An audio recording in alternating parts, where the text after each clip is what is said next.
let's talk about another form of black art, right? Talk about another form of black art, and that's with music, right? So one thing that I feel when it comes to the creation of genres and young people, because I always feel like music is taken to different places from young people. It's rarely moved and maneuvered and manipulated from older people. Older people, we get stuck in our ways. We just like what we like. We do what we like, and we stick to that, right? The younger people come in and they see what the older people do, and they say, "That's fine. That was cool for y'all, but we doing this. Like we're doing this other thing." And for many years, as young black people did that and created many, many different genres of music, like we created all of them. As we create Black Americans, we created all the genres of music, right? Except for like reggae and Afro beats. We didn't do that. That came from other countries. All the American genres, we created them, right? So for many years, when all these genres would be created, even if it was a slight difference between the predecessor, everybody would recognize it as a new thing. That's something different, and we're going to call it we're going to call it something else, right? And not to say it happened immediately, but at some point they started to say, okay, that's different. That's something separate. Like I watched the Isley Brothers interview, and Ron Isley said, because they were calling him like, yo, y'all like the Godfathers of R&B or whatever. He was like, when we first came out, they didn't call it R&B. We were rock art. They called us rock at that time. Like when Shout and all that early stuff came out, they considered us rock and roll. And that's how it goes. But shortly after, that stuff started to be considered R&B, right? So it's like up-tempo blues, pretty much. So I think that's where we are missing out on a lot when it comes to modern music, modern black music, I'll say, and modern music, period, because the entire American music industry is not having any new genres be created. And the reason is because black kids are not being able to create new genres. And it's not that black kids are not actually creating new forms of music. It's because the older people, like my age and up, are not recognizing that that's a new form of music.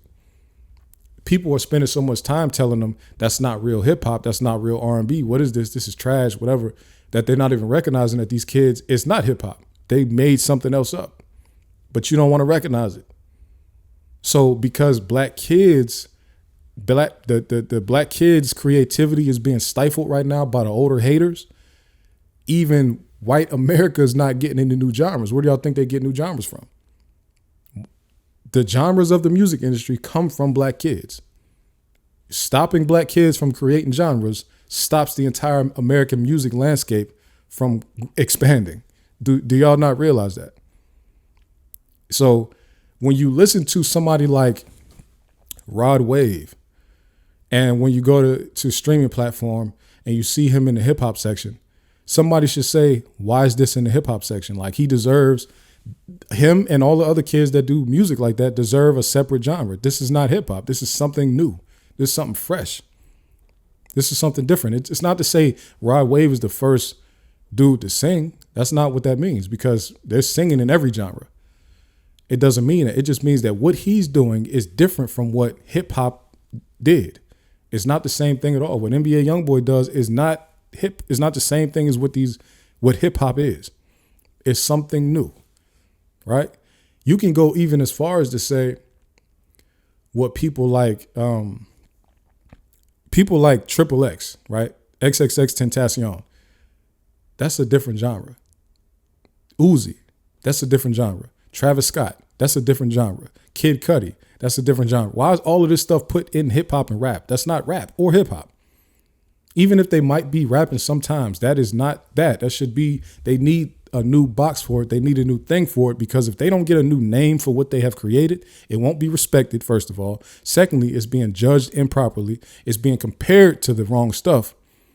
And it's just overall it's a disservice to the music that these people are creating, right?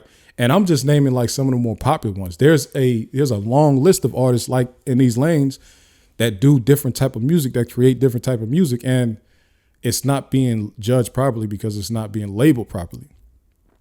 So I hope that and it's a quick convo, I hope that somebody in the industry will see this and say, hey, that's right. We need to let's help these kids like name what they're creating.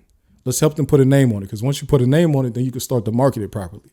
And once you start marketing it properly, now these kids can start getting paid for what they do, and not be trying to like label signing them and then trying to force them into something else, right? So, everything is, and I like that. It seems like the last genre to get recognition for real is drill, and that's rapping still. But that drill and drill has been 2011, 12. So that's over a decade ago was the last time they recognized a new thing. You know what I'm saying? Shout out to trap music for lasting this long, and shout out to T.I. for celebrating himself. Because I don't see any of these big like music platforms, especially with this 50 years of hip hop thing, they're not giving trap the respect it deserves at all for dominating for 2 decades. You know what I'm saying? They are not giving trap that's the biggest subgenre probably ever created in hip hop, in rap industry. There's no other subgenre that comes even close to as big as trap, right? Well, not even close, because drill is huge too. So, but they don't give so shout out to T.I. because he took it upon himself to say, you know what, I'm gonna salute myself. I'm gonna show myself love in this thing. I support that. But yeah, man, somebody, if you in the music industry, help these young people name what they got going on. Help them put it together, man, because they need help from the older people. They don't need to be 18 years old trying to make the music they make, and then some weirdo 39-year-old is telling them how trash they are because they don't sound like Eric B. I don't even know how you comfortable saying that to, like, you sound stupid.